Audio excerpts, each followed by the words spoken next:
Good afternoon. I'll now call to order the May 3rd policy session of the Phoenix City Council. Thank you so much for joining us. I'll turn to Councilwoman Deborah Stark and ask her to lead us in the pledge.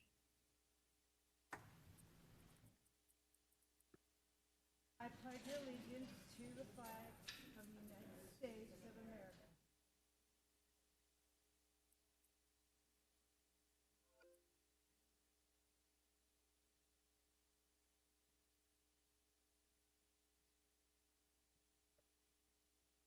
Thank you. We'll next go to roll call. Councilwoman Ansari. Here. Councilman DeCiccio. Councilmember Garcia. Councilwoman Guardado. Here. Councilwoman O'Brien. Here. Councilwoman Stark. Here. Councilman Waring. Vice Mayor Pastor. Here. Mayor Gallego. Here. I'll next turn to Mario Barajas to introduce himself.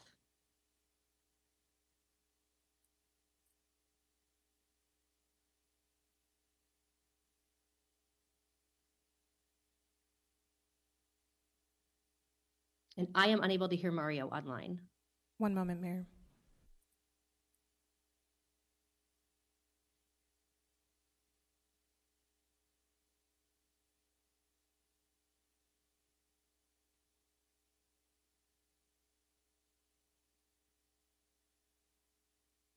Then perhaps now is a good moment to welcome everyone to our first hybrid council meeting.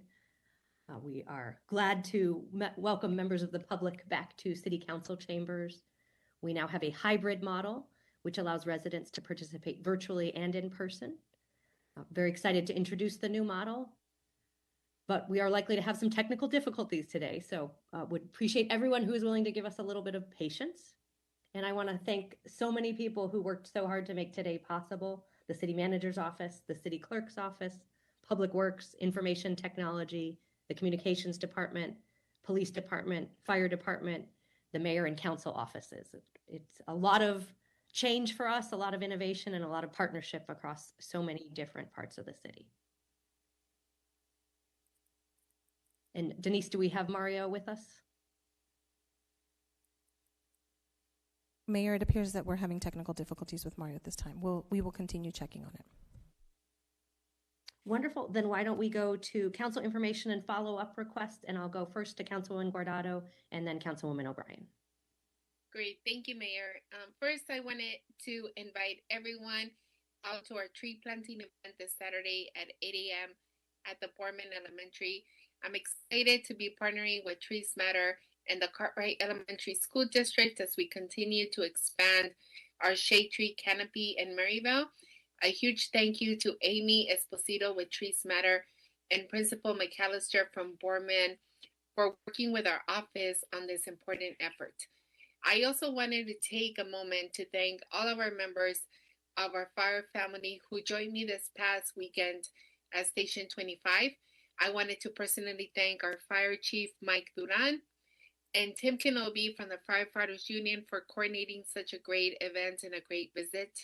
Station 25 was a home away from home for firefighter Miguel Angulo, who passed away last year. Miguel served 15 years with our fire department, and most of that time he was assigned to Station 25. I was honored to spend time with Miguel's wife and children as we remembered him with his coworkers. I want to personally thank the members of the Station 25 family. The job they do day in and day out to serve our community is incredibly important. I want to applaud their commitment to our community, to our families, and to our city. We are a better city because of all the brave men and women that work in the Phoenix Fire Department. And lastly, I want to thank Chief Jerry Williams for her decades of service to the city of Phoenix. As we look towards the future of our police department, I am excited for the opportunity ahead of us. We will be faced with many challenges, but I am committed to supporting our public safety professionals while striving to increase transparency and accountability and meeting the needs of our community. Thank you again, Chief Jerry Williams, for all of your hard work, and I wish you the best in your retirement. Thank you, Mayor. Thank you, Councilwoman. We'll go to Councilwoman O'Brien and then the Vice Mayor. Thank you, Mayor.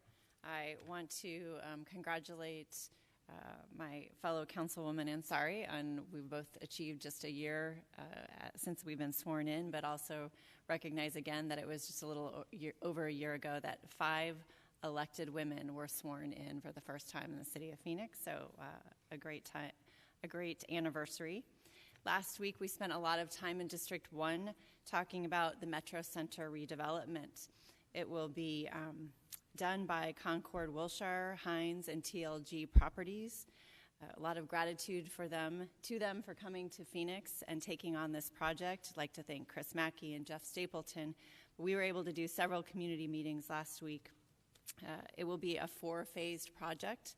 The first phase will bring us about 600 to 1,000 residential units and they'll be completed sometime late 24, early 25. It will also include all the commercial and retail aspects of it and have a central park that is privately owned but open to the public. It will be a Main Street style concept like we have in Kierland and on a high street. All the phases are to be completed, estimated to be completed by 2029, and it will be about $1 billion investment in the 80-acre redevelopment of Metro Center, which I know our community is so very excited about. The last piece of the puzzle that fell into place just recently is that Dillard's agreed to sell, and so the entire area, except for Walmart, the Harkins, and Life Storage, which will remain, will be part of the redevelopment. So we're very excited about that opportunity. In addition, I was able to attend an American Cancer Society event at Adelante Healthcare. It was about cancer screening. I really just want to remind everybody the importance of getting screening for all types of cancer so that it can be caught early and you can receive proper treatment for that. And thank you to Adelante Healthcare for sponsoring that. In addition, I would also like to thank the chief for her over 33 years of service to police department here in Phoenix and over in Oxnard, California. I want to congratulate her and her family on her impending retirement. Besides being the first female chief police in Phoenix, she was recognized as the California Assembly District 44 Woman of the Year while she was in Oxnard. She was recognized and honored by the Arizona Centennial Legacy Project as one of Arizona's 48 most intriguing women. She was appointed to the Arizona Peace Officer Standards and Training Board, and as well, she is the president of the Major Cities Chiefs Association. I want to thank her for her service and look forward to the person who has to fill her shoes will have quite big shoes to fill. So thank you, Chief. Thank you, Mayor. Thank you, Councilwoman. We'll go to the Vice Mayor and then Councilwoman Ansari. Thank you, Mayor. I'm just waiting for it. So District 4, here we go. Community coffee. We had a great turnout at Ollie and Vaughn's on McDowell for our community coffee. After the meeting, we enjoyed their amazing baked goods. Child Help. Congratulations to Child Help, who raised over $300,000 at the annual Luncheon Fashion Show to help kids and families who are victims of domestic violence and sexual abuse. Ryan House. It was an honor to join my friends from U-Haul to help support Ryan House. Ryan House provides families a sense of continuity and quality of life in caring for kids. I'm humbled to support their work. The Asian American Pacific Islander Heritage Month. Excited to present this proclamation tomorrow from the mayor to the Asian Pacific Community in Action Group. My office will be working with APCA on some very important health initiatives. Support for Ukraine. Congratulations to Danielle Fouché and her friends from ASU who painted a mural to support Ukraine and raised over $2,500 to send to Ukraine. Thanks to Mitch Minchenka. And a champion. I have another champion in my household. Congratulations to my daughter, Sofia Cotto, and her MTA softball team for winning the championship. Thank you, Mayor. Thank you. Congratulations, Vice Mayor. We'll go to Councilman Ansari next. Thank you, Mayor. I will join my colleagues in extending well wishes and a deep thank you to our Police Chief, Jerry Williams, on her announced retirement and decorated service to our city. She has spent the last 6 years as our chief, and I have had the opportunity to work with her over the past year. She has helped Phoenix launch essential programs such as body-worn cameras and work towards improving accountability and transparency. This is obviously a very important time for our city, and I'm looking forward to working with her, our city manager, the mayor, Phoenix City Council, and the police department to ensure a smooth transition that enables us to continue to deliver critical services to every corner of our city, while also continuing to work on the various challenges that we have, such as ongoing officer hiring and retention, a constructive and productive Department of Justice investigation, and our ability to serve every Phoenician equally and to the highest degree possible. So congratulations again to the chief. Next, this weekend, Phoenix will most likely be seeing its first 100-degree day. It was on March 29th, 2022 that we approved our 2022 heat response plan, and most of our programming is either up and running already or close to being up and running. So I'm looking forward to receiving the regular weekly updates to our council offices on these efforts. On that note, this evening we have the quarterly Human Services Campus meeting, and I wanted to provide a few updates on what our office has been working on. After months of hard work and a lot of technical challenges, there are 9 additional bathroom stalls, drinking water, and hand washing stations that are publicly available 24 hours a day on 9th Avenue in Jackson. Again, thank you to Gina and Scott and the entire team for an incredible amount of hard work on this. As of yesterday, 30 residents have moved into Respiro, which is the 100-bed sprung structure right by the campus, so we're glad that that is up and running as well. But if you want more information, that meeting is this evening at 6 p.m. to hear from various city departments. April was Earth Month, and District 7 rounded it out with many, many different events, including a Rio Salado cleanup with Mayor Gallego in the Estrella area, a community celebration with Chispa in Maryvale, as well as a rally calling on greater federal investment in climate over at the state capitol. I also want to encourage folks to still provide feedback to the electric vehicle roadmap. There's a survey online in English and Spanish that's available at Phoenix.gov/electric vehicles. I also want to take a moment to commend our fire department on successfully implementing some of the code enforcement changes that we made following the largest structural fire last summer in Phoenix history. It was in District 7. On April 11th, Phoenix Fire was able to easily put out a recycling plant fire at 29th Avenue in Van Buren, thanks to forethoughts and code enforcement done ahead of the fire season. They were able to quickly and safely knock down this blaze and stop a repeat of last summer. So I want to thank Chief Duran for being quick to call when the fire was contained, and Assistant Chief Shelley Jameson for keeping my entire team informed throughout the process. Tomorrow, my office will be joining the city's Water Services Department and the Office of Arts and Culture in dedicating a new mini park on a former well site at the corner of 63rd Avenue and Osborne in Maryvale. The site will include shade, beautiful sculptures, and desert and pollinator attracting plants. So we're very, very excited for that. And then finally, I just wanted to use this opportunity to acknowledge and condemn the attack on reproductive freedom that we're seeing coming out of the Supreme Court. While their leaked decision is not surprising, it will be devastating in a country with the highest maternal mortality rate in the developed world, with no guaranteed paid paternal leave, no guaranteed subsidized childcare, and with frequently inaccessible health care, both mental and physical. I know that it's been said countless times, this decision will not end abortion, but it will end safe abortion. And people will die because of this decision, and it goes against the will of the American people. So we know that thousands of Arizonans and Americans are at risk to suffer from this decision. I do want to emphasize that the decision is not final yet. but we absolutely need our elected leaders in the Senate to codify Roe for the safety of our citizens. Thank you. Thank you, Councilwoman. Well said. Do we have additional council comments?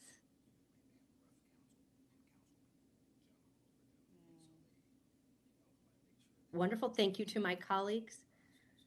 Congratulations to Chief Williams on your retirement after 33 years serving our city. We appreciate long days and late nights and what you have accomplished, and very much wish you well in retirement and the chance to spend more time with your family. It's been great to work with you on body-worn cameras, modernizing training, and so many other things. We will have public safety at our forefront and making sure our officers have the resources to keep our community safe while we appoint an interim chief and then have a national search for a new permanent chief. With that, I will turn to Mario Barajas to introduce himself, and then our city attorney, Chris Meyer. Thank you, Mayor. Hello, once again, my name is Mario Barajas. I'll be one of the two Spanish interpreters that will be serving for today's meeting. I'll now take the moment to introduce myself to our Spanish-speaking audience and review a few housekeeping matters with them. Hola, buenas tardes. Mi nombre es Mario Barajas. Yo seré uno de los dos intérpretes que les estará sirviendo para la reunión de esta tarde. De antemano queremos Welcome to WebEx. Press 1. De antemano queremos avisarles de que si acaso van a estar dando un comentario público, por favor, hable despacio, con claridad y evite tener distracciones de fondo. Finalmente, pause después de cada una o dos oraciones para que les podamos interpretar de la mejor manera posible. Muchas gracias. Thank you, Mayor. Thank you, Mario. I'll turn to our city attorney to explain the role of public comment in council meetings. Thank you, Mayor. For items on today's agenda for discussion, members of the public may speak for up to 2 minutes to comment on the agenda item. Comments must be related to the agenda item. The City Council and staff cannot discuss or comment on matters related to pending investigations, claims, or litigation. The City Code requires speakers to present their comments in a respectful and courteous manner. Profane language, threats, or personal attacks on members of the public, council members, or staff are not allowed. A person who violates these rules will lose their opportunity to continue to speak.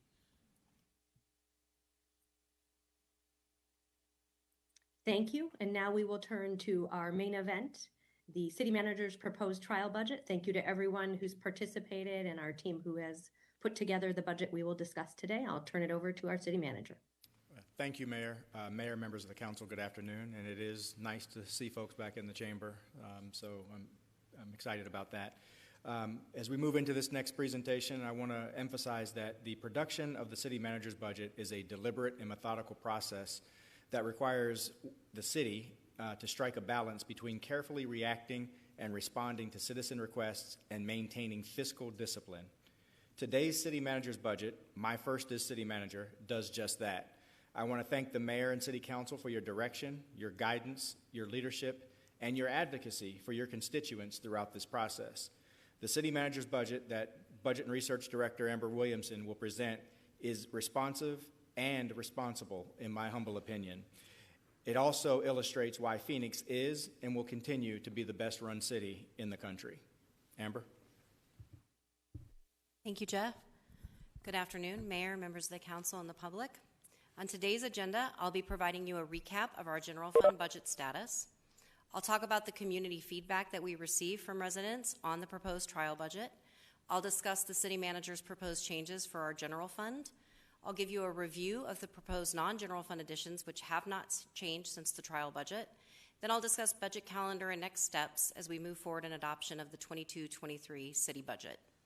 So to recap our general fund budget status, for next fiscal year, our estimated resources in the general fund are $1,777 million, less our estimated expenses of $1,701 million.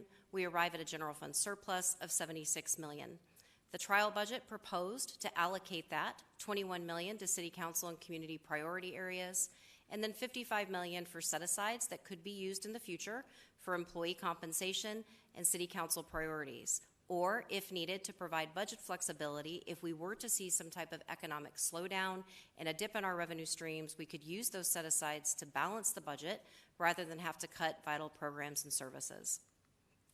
So in April, we took the trial budget to the community, as we always do, to seek resident input. We held 11 virtual community budget hearings from April 2nd through the 15th.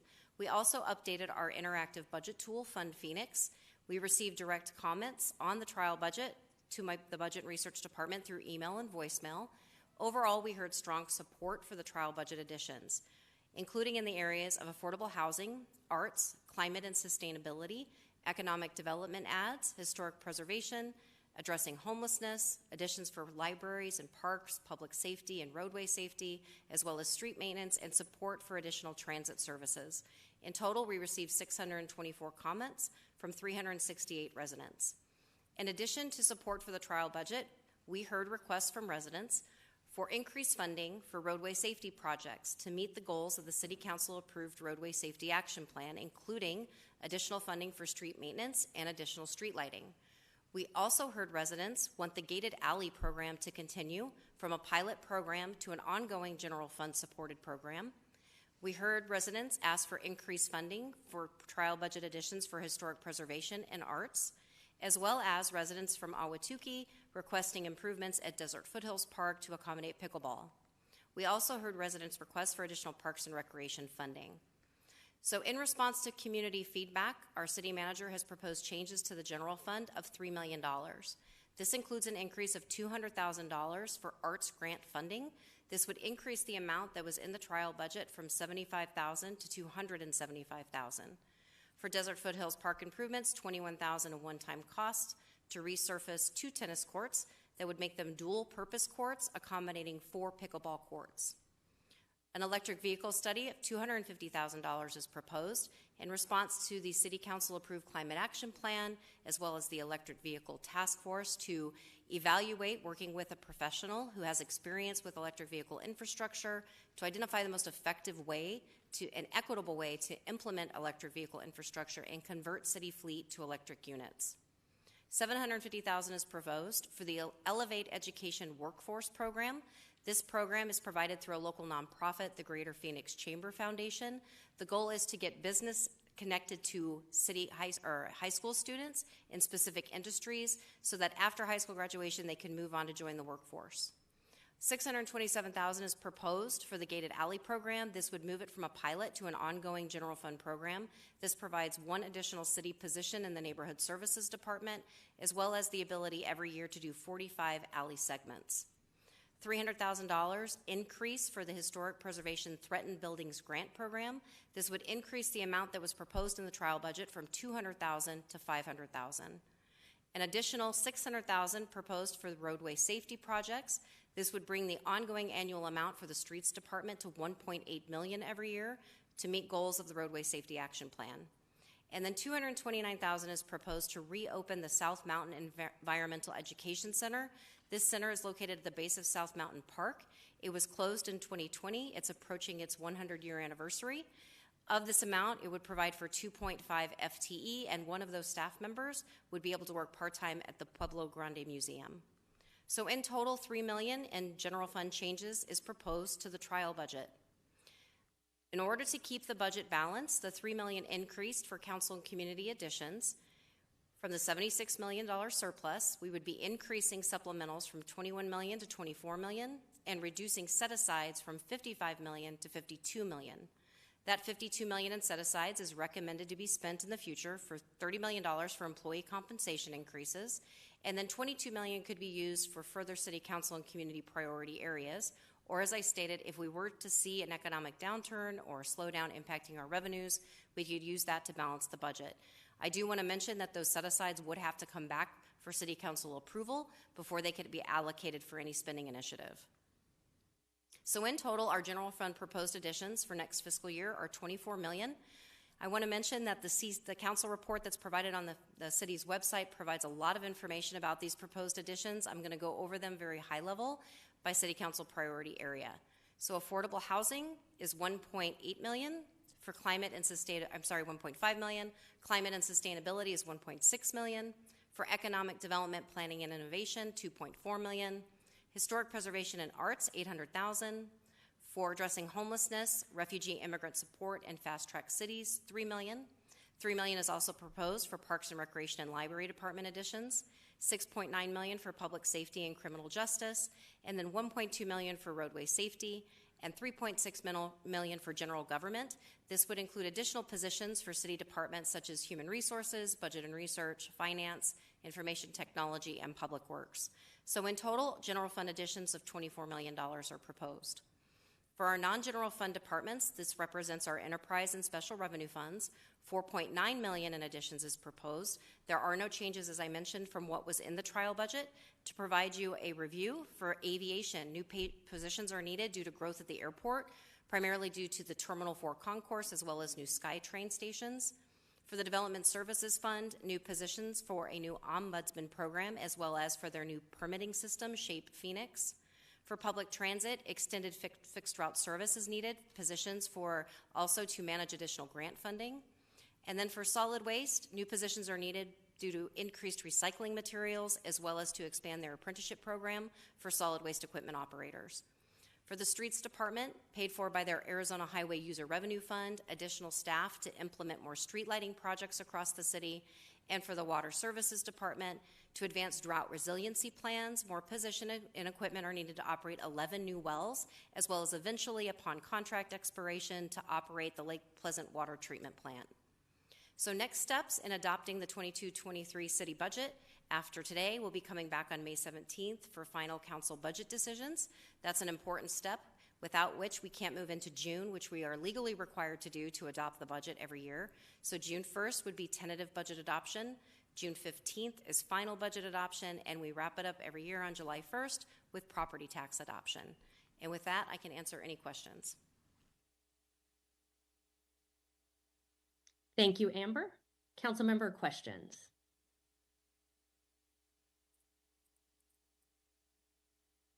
Councilwoman Ansari. Thank you, Mayor.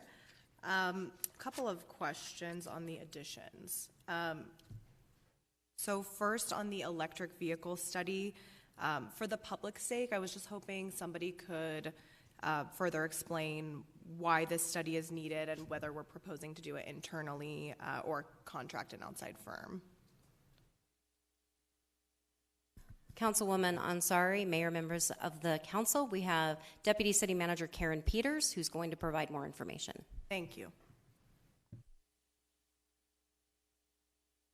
Good afternoon, Mayor, Councilwoman Ansari. To your question, indeed, as well you know, but perhaps members of the public need a little more orientation. So the Mayor's Ad Hoc Committee on Electric Vehicles did work for almost a year to make a series of recommendations that are now in the draft roadmap that's out for public comment.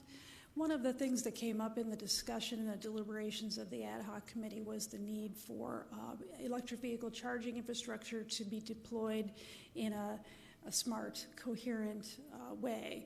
And so part of what we're hoping to accomplish with the study is to understand the power needs, the infrastructure, in order to convert our fleet over the long run to electric vehicles, what we would need in place to accommodate that. Wonderful, thank you. And then on the gated alley program, I also had some questions. Also, just wanted to express my support both for the additions on EVs as well as the alley program. I know it's very, very popular, especially in my district. In District 7, we received about 10 applications last year, but only about half of the ones that we approved were able to actually complete the process. So I was wondering if we're exploring ways of making the process easier going forward, especially once the application has actually been approved. There's, obviously more work that has to be done. What sort of support can the city provide on that front? So, Mayor, Councilwoman Ansari, that's an excellent question. As part of the budget, we are looking for additional staff person with the Neighborhood Services Department to help on the Gate Alley pilot program, that as we transition with this program and make it a more permanent program, we will have a staff person that will be dedicated to ongoing working with the neighborhood to try and get the support to continue that program, get signatures, provide and facilitate some of those discussions about that program. So that will be ongoing, and then separately we'll bring forward a discussion to the council about removing the pilot tag with the authorization that we currently have and develop a program that could be citywide depending on the direction the council gives us. And then that would be an item that we'd set up some parameters with council on. For example, we could not support it in some areas where the trash collection by Public Works is all in alleys and there isn't a truck that we can get to there in a reasonable amount of time. So there's a little bit that we'd have to work through, and we'll anticipate coming to the council probably in June late to have some discussions with and take some direction over the summer to refine that program and then bring it back to you after that. Got it. So it will be that one individual in NSD who will be supporting on things like signature collection for the entire city, or is there more support for that? No, just that one person for the entire city. Okay. And then we will work through, for example, like the Planning Development Department and Public Works Department. We'll still provide some support, but it will be more in the format of, for example, creating handouts and videos of exactly how the permitting process would work and what neighbors would have to do to continue on in that program instead of the more hands-on approach that's more staff-intensive in order to continue providing that level of service.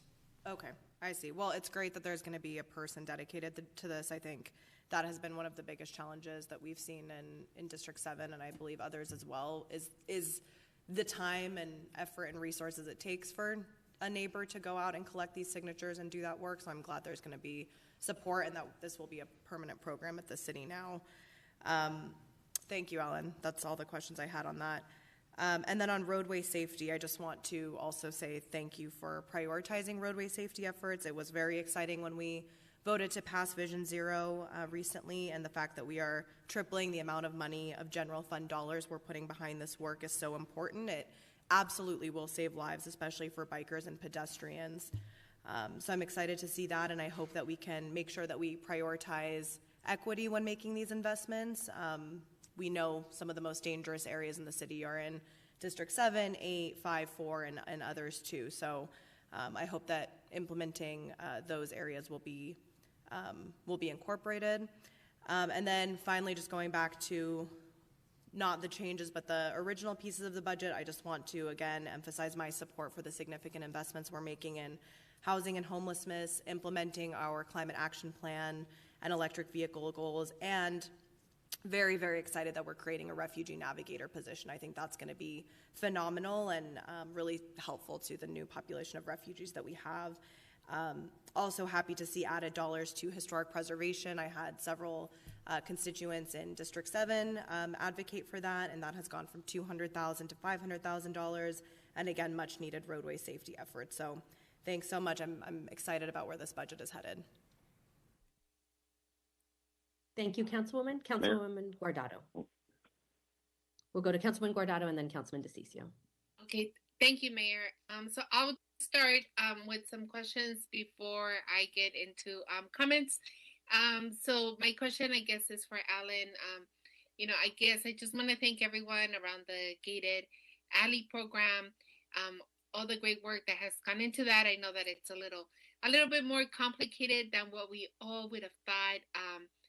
But Alan, can you explain a little bit now that it's in the budget, that we have 45 segments that we're going to be gating a year, can you explain, does the process change in terms of getting out there and doing the work to gating those alleys, or is there more that's going to be established for the program? Mayor, Councilman Guardado, there will be additional work that we will do to help provide materials so that you guys can help promote the program now that it's an ongoing budget item. Assuming this goes forward and passes per the schedule, we would look to have materials that you could then give out to your neighborhood groups, include in your email blasts and things to promote the program. And we would come to you and have that discussion, as I mentioned, in June, take some direction about a a citywide program that would allow anyone to apply, and then we would be able to say, yes, you can, here's your permit process to do that and how we'd work through that. And then separately, we would be looking and working with the Neighborhood Services Department on the administration of the grant process for the money that would go towards those gates in low to moderate income areas, so that that money can be used to address the needs in that area, but at the same time have a citywide program where neighborhoods wanted to pay for their own gate, they could do that at that point. And to be able to support this, I know there's a lot of interest. I mean, I think we have like, I don't know, maybe 15, 20 people on, or 30 people on the waiting list at this point. Are we looking at trying to bring in more vendors? And if so, what type of outreach are we doing, or what type of RFP are we going to be putting out? So, Mayor, Councilman Guardo, we will have asked the existing consultant to bring on additional resources if they can. They are looking, are committed to trying to do that. They just don't have them yet on board, but they have indicated to us a willingness to do that. They're just trying to find them. So that will speed it up under the existing program. And with council approval of this budget and it becoming an ongoing general fund item that we would anticipate some money being there every year, we would go back out through another RFP to get additional consultants to help us install those gates and be able to move the rest of the project along a little bit further and faster. And are you giving the existing company a timeline? Just because I know that we have a lot of alleys that should have been gated already. And I know that, with COVID and with everything that's been happening, I get it that everything's a little bit, that we have a little bit of a backlog, but how are we holding them accountable? And at what point do we say, you know what, we just have to go out and find someone else to help? Well, Mayor, Councilman Guardado, we have told them that we want all the gates installed by the end of this year, and so we're looking to have them all done by Christmas time. However, we've asked them for those additional resources to speed it up. We do have another contractor that is, as a part of the existing program, able to do them, but their bid is twice as much as the current one, and so that means we would be able to fund less gates under the program. And so we have elected in discussions with a number of your offices as well to make that money go further and continue with the existing contractor. And so that's why we are focused on that right at this moment, and we do believe we'll get additional resources in a timely manner from them. They are committed to making that happen. I mean, the only thing I guess I would ask is for the folks that have been waiting for over a year to get their gates installed. I mean, I would ask that we maybe send them a letter with maybe like a timeline, letting them know when they are going to be installed, just because I know that we're getting, we're getting phone calls, and we will make sure to relate the message, but I think it'd be great if we'd be able to get them a letter, just letting them know your gate is coming, just because a lot of work did go into going out and getting these signatures. A lot of these neighbors were out there during COVID, exposing themselves just because they thought that it was something important that needed to be done. And we just want to make sure that we just don't lose that momentum, and that we're able to at least show, listen, we're sorry, but we have these issues, and we're working on it. And then just making sure that we're able to give those updates.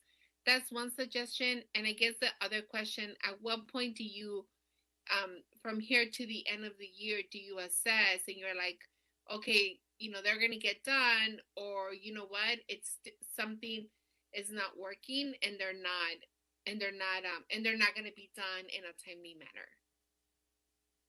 manner? Mayor, Councilwoman Guardado, I think that they have a good idea about getting their additional resources on staff to assist them, and if we don't have something from them in the next couple of weeks, we will report back to you guys individually and come up with a plan. Okay. And then my other question is, when it comes to signature gathering for the new phase, for the new money that's going to be allocated in the budget, is it going to be the same petition? Are we going to be using the same paperwork, or is something going to change? Mayor, Councilwoman Guardado, will be slightly different paperwork. It will ostensibly be the same thing, but as you'll recall, the existing one talks about a pilot program, and it explains that it's one that only works in consultation with the council offices.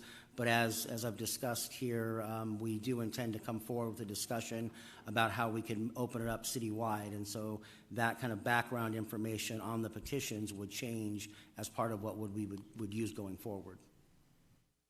And then I'm assuming that the captain, making sure that we have captains, that's not changing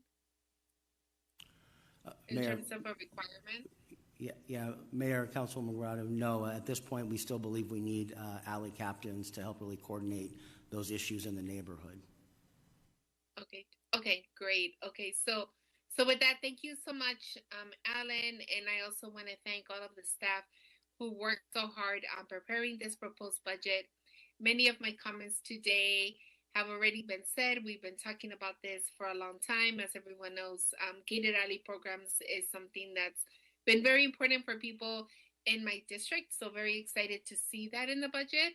But I also want to say that I support the investment we are making towards homeless relief, refugee support, heat mitigation, housing for our most vulnerable. As a mother of 2 young boys, I fully support the additional staff for after-school programming in this budget.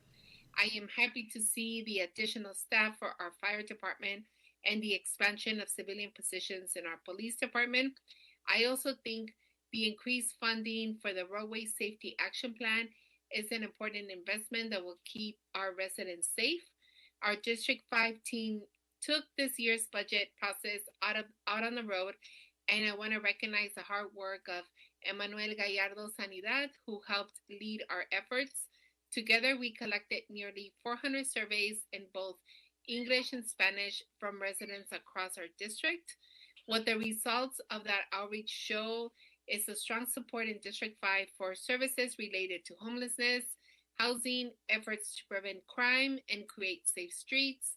Similar to the citywide budget outreach, we saw a high level of support for the expansion of the Gated Alley program into a fully funded yearly city priority. Again, I want to thank my team for their outreach and city staff for bringing us a proposed budget that responds to the needs of our community. I think our budget continues to get better every year. I know that, it's always a little bit of an unknown where the years will go given the times that we're living in. But I just want to thank Amber and Jeff and the whole team. Thank you guys for listening to all of the concerns out in the community and bringing us an equitable budget, that will take care of a lot of needs throughout the whole district. And very happy and excited to be able to support this. Thank you, Mayor. Thank you, Councilwoman. We'll go to Councilman DeCiccio next. Thank you, Mayor. I've got 2 issues, one dealing with the roadway safety plan and the other dealing with police. So I'd like to know, and I don't know if it's in there, and if I'm wrong, I'd like to be told so. But the main issue we have right now in the city of Phoenix are individuals recklessly walking across mid-blocks, and some of them could be intoxicated. There could be a lot of things going on, putting other people's lives in danger, their own lives in danger, and ruining the lives of the people that end up hitting them. I mean, the people that have been hit by these individuals, their lives are hurt and ruined forever because these individuals have been walking across mid-block. Where in that plan do we have that number one issue addressed? If someone could describe that to me. Councilman DeCiccio, we do have streets staff available to answer that question, but I would just say that what we've done after hearing your comments and the comments of some of our residents throughout this process, as well as when we first introduced the trial budget, we did go back with our street transportation department, as well as our deputy city manager who oversees that department, Mario Paniagua, and we actually had them revise their CIP. So the capital improvement program budget, while not a part of this operating budget that we're talking about today, does have $5 million worth of additional resources in the first year of the CIP to specifically address those mid-block crossings and the mid-block lighting.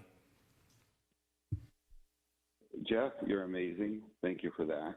I think we talked about that earlier. Just wanted to make sure. I didn't see it in this budget, but you're talking about the CIP. Thanks for doing that. The other one deals with police, and we've got a study coming out. My belief is that our police officers are underpaid. Where in here, or do we, or is that going to be addressed at a separate issue, dealing with police and trying to keep them on board?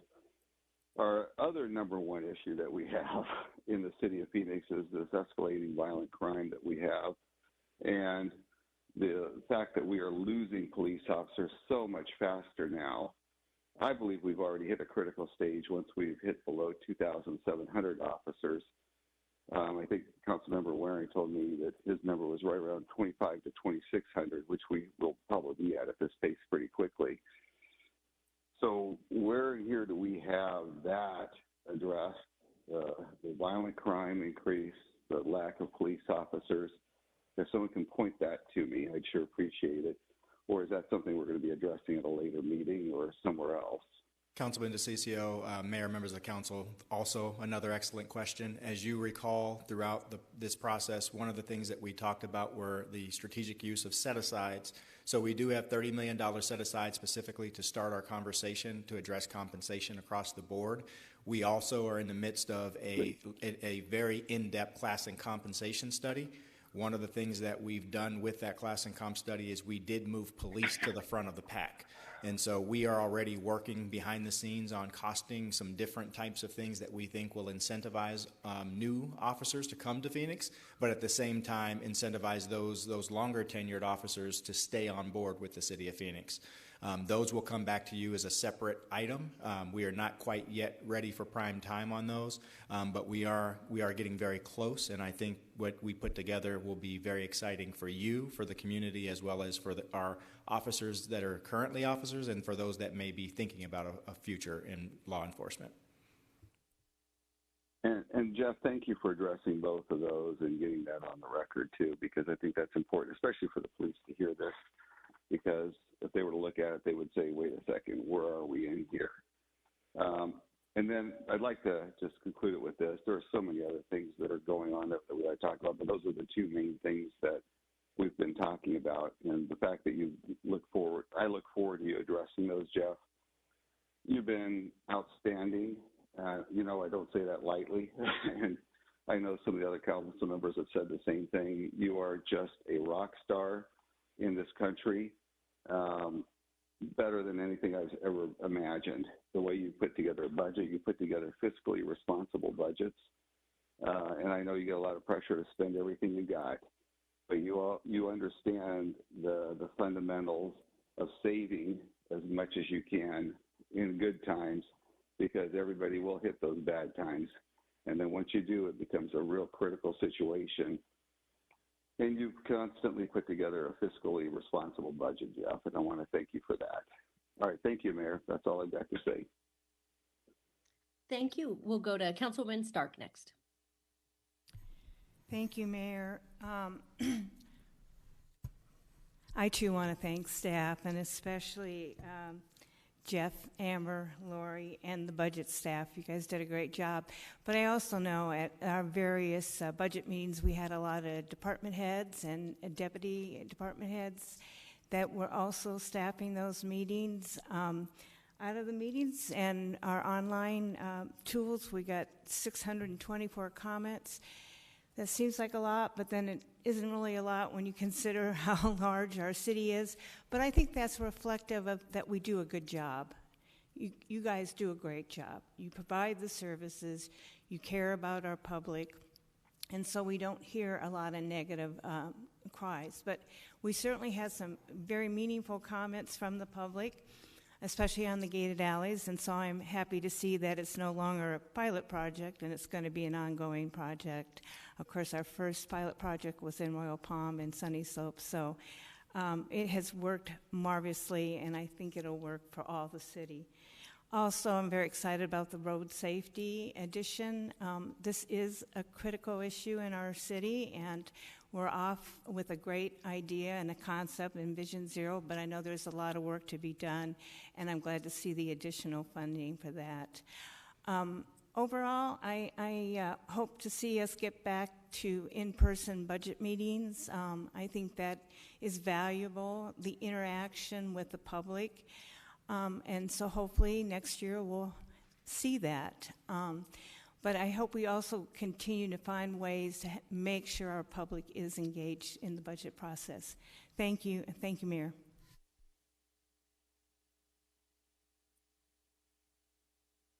Thank you. Councilmember comments. Mayor, may I Councilmember make a Garcia. comment? Yes, we'll go to Councilmember Garcia and then Councilman Waring. Thank you, Mayor. Thank you. I wanted to echo some of my colleagues, excited about this budget, thankful for staff for working on this. And just kind of off the last comment from Councilwoman Stark about public participating, I want to make a couple of points on, yes, and I know we have participatory budgeting through each of our offices, but as we did the meetings this year, we had 6 extra budget hearings.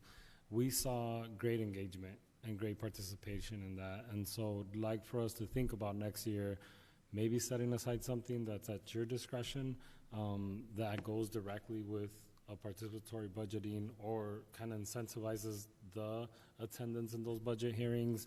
You know, we've done now 2 cycles of choosing neighborhoods and getting folks to actually vote on them.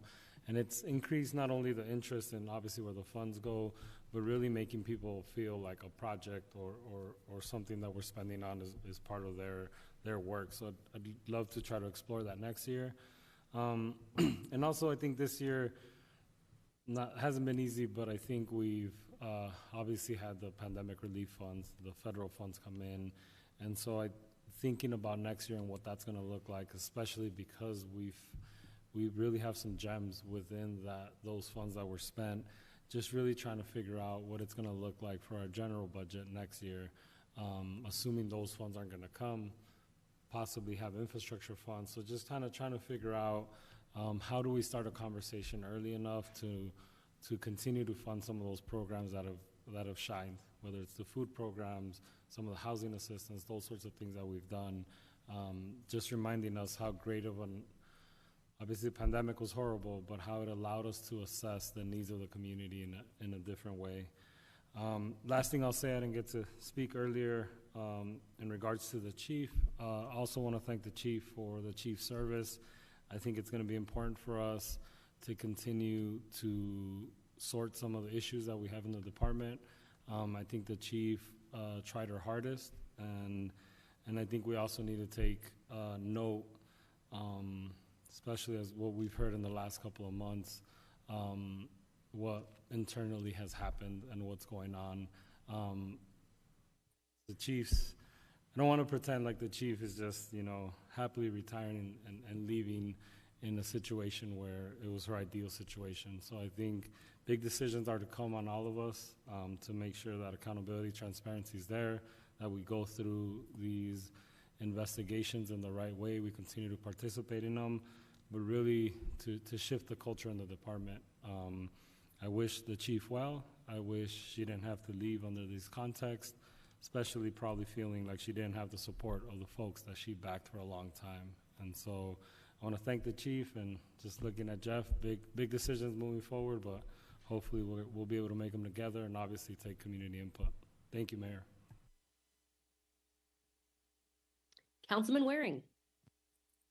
Thank you, Mayor. I appreciate it. I do have some comments about the budget. I will just say about the chief, I deeply appreciate her service and her friendship. I thought she really worked hard under really adverse circumstances. It was definitely tough duty, I'm sure. I know she'd been contemplating this move for some time, so it wasn't necessarily a shock to me when I saw her pop up on my phone this morning, but it was still disappointing. I appreciated that she stayed as long as she did. 6 years is a long time, 5.5 years, whatever it was, is a long time. in jobs like this. She gave her heart and soul to the city of Phoenix. And I don't want to get too emotional, but people like that should be recognized, particularly on the day they announce their retirement. And so I appreciate everything she did, and just wish her the best at her next port of call.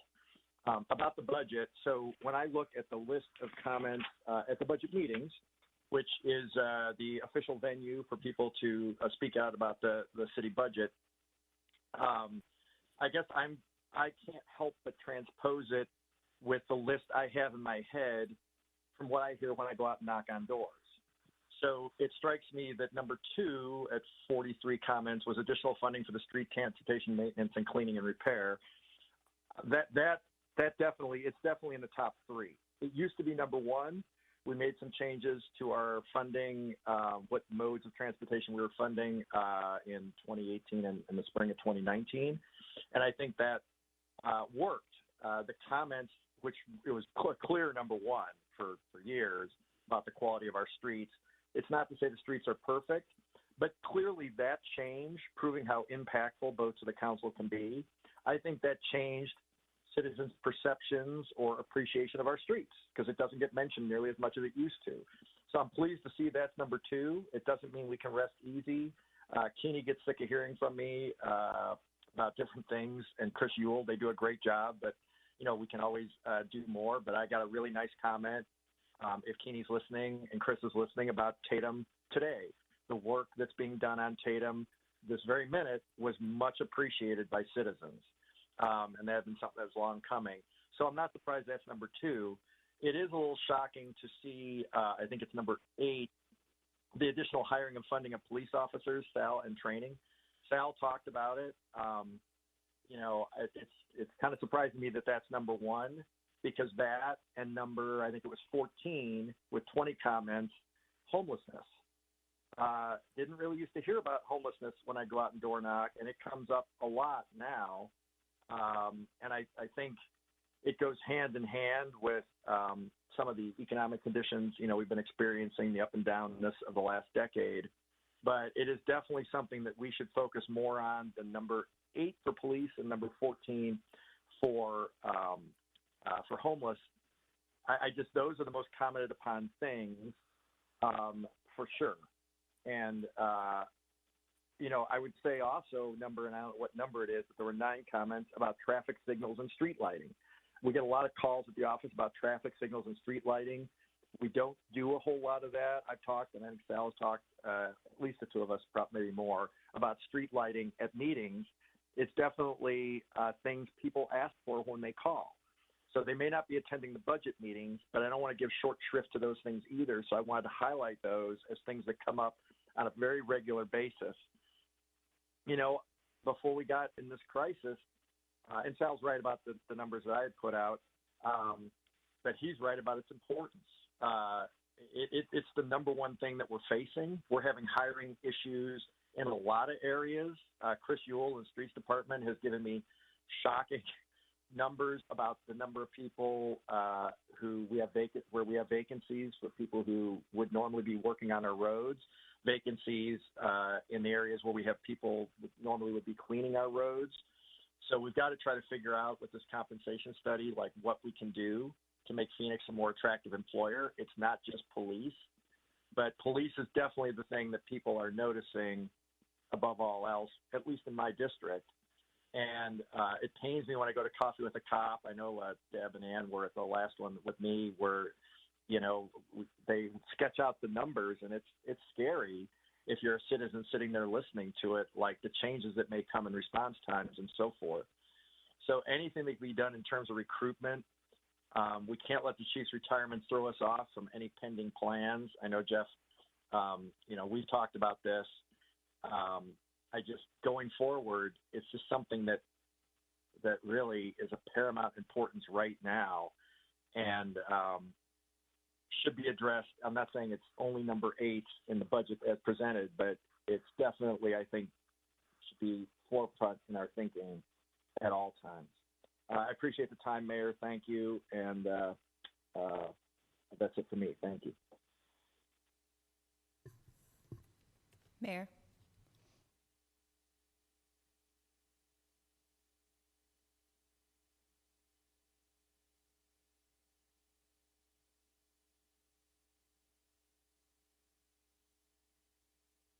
Is it Mayor? Okay. I want to thank Amber and City Manager Jeff Barton for all the hard work in the budget department. It's amazing the work that is put into this budget, and I do appreciate you taking a fiscally conservative approach so that we can be prepared for what we don't know is coming, because heaven knows if we had the crystal ball, that would be incredible. I do want to make sure that we do start discussions regarding how we go forward, because we have a lot of one-time funds that are being spent on programs, and want to make sure that we look at that going forward. I'm also concerned about across the board city hiring. Our folks depend on our city staff for our services, and I know we're stretched thin like lots of other organizations. And I appreciate the efforts that have been made to this point, but I do look forward to the class and comp study, not just for our police department, but the rest of our employees in the city of Phoenix. So they're taking care of those 1.7 million citizens that we have. So I hope that we will do that in expeditiously as possible. I also have concerns about the folks who are mid-block crossing.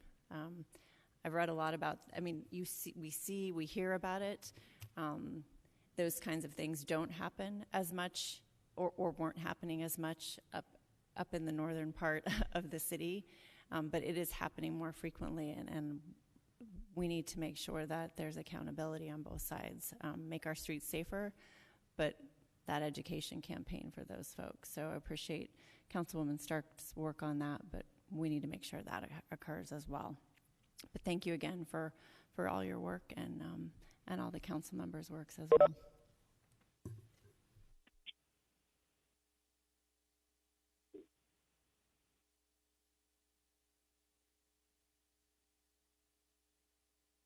All right, thank you so much. We do have members of the public to provide comment, so I'll let staff call the public. Our first speaker is Stacia Hurst, followed by Ryan Boyd. Stacia, are you on the line? I am. Can you hear me? Yes, we can. Please proceed. Hello. Thank you, City Manager Barton and Mayor Galeo and City Council members. Thank you for letting me speak today. I just want to thank you for all your hard work with putting this together. There's a lot of fiscal responsibility and just some continually economically smart choices. I think that's great for the whole city. I would like to say, just as a citizen and a resident of Phoenix, it's just a little bit trying to see these continued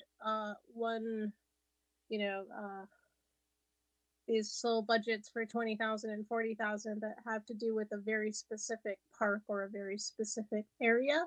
And I think the best practice is, if you're going to do it for one park, you do it for all the parks. I would like to see just a little bit more of that, but mostly I'm here today to comment, just to tell you that I really appreciate all the council members. We appreciate your questions and your comments and your concerns, just your continued assessment, and just your all encompassing, viewpoints of being eyes and ears and understanding the neighborhoods that you represent. It means a lot to us. So thank you. Thank you. Our next speaker is Ryan Boyd, followed by Nicole Rodriguez. Ryan, are you on the line? Yes. Can you hear me? Yes, we can. Please proceed. Thank you. Mayor and Council, my name is Ryan Boyd with the Urban Phoenix Project, and today I'm here to talk about some of our requests on this budget. We do think that this proposed budget is going the right way, but needs a little bit of a push. And our goal here is to fulfill the plans that have been made and adopted through a lot of years of work of the various citizens, various groups, and this council itself. The two main ones we want to talk about are roadway safety. The 1.2 million is a better step, but we are still looking for a total of 9 million on street safety. This may not only be in the roadway safety and could be also combined with some of the other areas we are spending money, but really making it so that we address a holistic approach. There are 4 E's to traffic safety, and we can't just rely on education and enforcement. We also have to use engineering and evaluation. One of those big concerns, as brought up here today, has been those mid-block crossings. In the crash analysis by the City of Phoenix back in 2020, 70% of those pedestrian incidents were in areas where there wasn't a crossing for pedestrians for a half mile or more. So we need to provide infrastructure to citizens of Phoenix across the entire city that makes biking, walking, etc., comfortable and safe. The second piece we want to bring up, and this is a little bit more on the non-general fund side, is we do support a lot of the investments that are going on with the planning department, but want to see additional investments in village planners and in long-range planning. There are a lot of plans like the Housing Phoenix Plan adopted 9-0 by this council that call on text amendments to address the housing crisis by providing things like an affordable housing bonus system and accessory dwelling units. Those kinds of text amendments are going to take years, and we don't have enough staff actively working on those things. So we need to support those staff to really get the benefits that we have seen and promised here. Thank you for your time. Thank you. Our next speaker is Nicole Rodriguez, followed by Blue Crowley, who is speaking in person. Nicole, are you on the line? Good evening. Yes, you could hear me, correct? Yes, we can. Please proceed. Great. My name is Nicole Rodriguez. I'm with myself. I'm from District 4, and I want to echo what I just heard Ryan Boyd speak on with the planning and development aspect and also the roadway safety. The 1.2 million roadway safety budget does fall severely short. And I know that I've provided comment in various avenues, including Twitter, which those comments weren't listed out number-wise in your agenda there, but there's been very many avenues that we've all engaged with council and staff on the need for a more bold roadway safety plan, and education and enforcement has not proven to be as change-worthy as what Brian had just mentioned with, engineering and redesign of our roads. And I also want to mention too, on the aspect with planning and development, I see the 10 positions, but it doesn't stipulate exactly anything with our TODs and making sure that we're following through with the Reinvent Phoenix goals and the federal funding that we did get for that to make sure we implemented and kept strong with TOD. We have limited staff, and we continue to approve suburbia type development along our transit-oriented districts.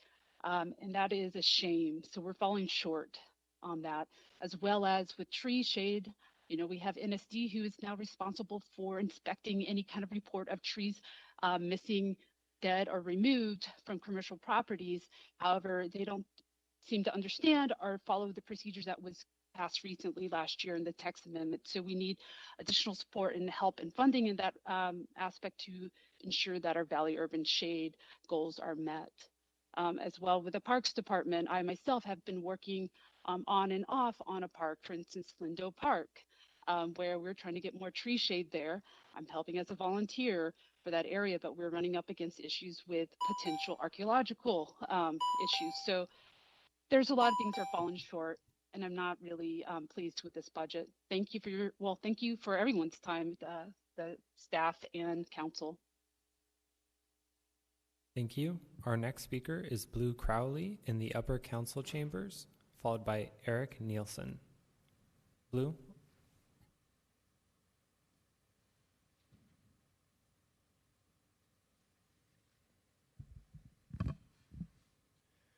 Air quality is best served by being multimodal. So when it's such poor planning on the part of the city of Phoenix with your extension of the light rail that you have not 1, not 2, not 3, not 4, but 5 bus routes that are going to be crossing it that have no connectivity. How is that being multimodal? How is it doing the correct planning? We had 600 people die last year from heat exposure during the summer. How many of the bus stops don't have a shelter, which would help in that equation? And I don't see where there is planning to take care of that. Now, there was $140 million that the HERF fund, or the Prop 400 funds, went to the RPTA, and I've got a document here that shows from '06 what the plan was supposed to be. One of the routes was supposed to be done is this year would be 83rd Avenue and 75th Avenues from Desert Sky Transit Center to Arrowhead Mall. It's not a part of it, hasn't been. What I was told is from '09, we don't do what was in the plan because there's no money for it. I also look at the transit part of this equation and wonder, where is it that citizenry is able to both input and get the job done better? Here's a picture of the what in '06 they said we're going to do. We tried to make it the whole grid, and that's what you should be expanding into, but I don't see that with the bus routes. You did expand a little bit, but it hasn't been what it should be. Now, I'm one of the people that wrote that. I'm also responsible for the bike racks on the buses, and that Phoenix was the first system to have it system-wide. That's because of me. Thank you. Our next speaker is Eric Nielsen in the upper council chambers.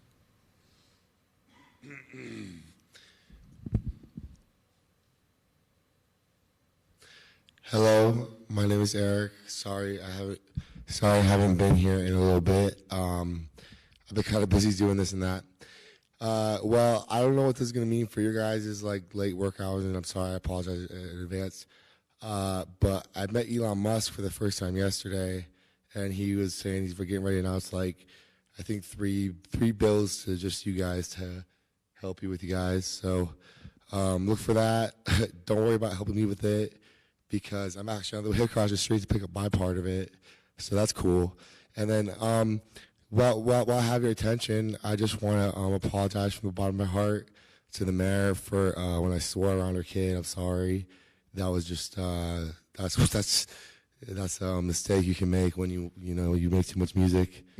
And then for my final thought, oh yeah, one thing I noticed is that Ruben Gallego is the reason that America is still standing. If Congress frees the Capitol, that's not good for the people left in the building.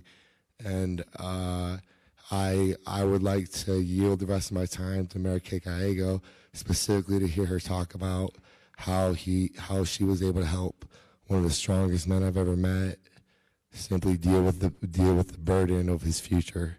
And that's all. Thank you for your time. Mayor, that was our final speaker. Wonderful. Thank you. Thank you to our staff and to members of the public who participated.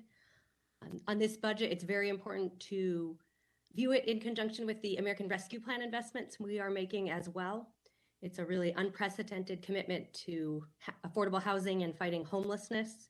We're putting staff in who can facilitate these programs, and then capital dollars, much of that through the Rescue Plan, to add to our housing supply. So I want to thank everyone, including all my colleagues who prioritized affordable housing.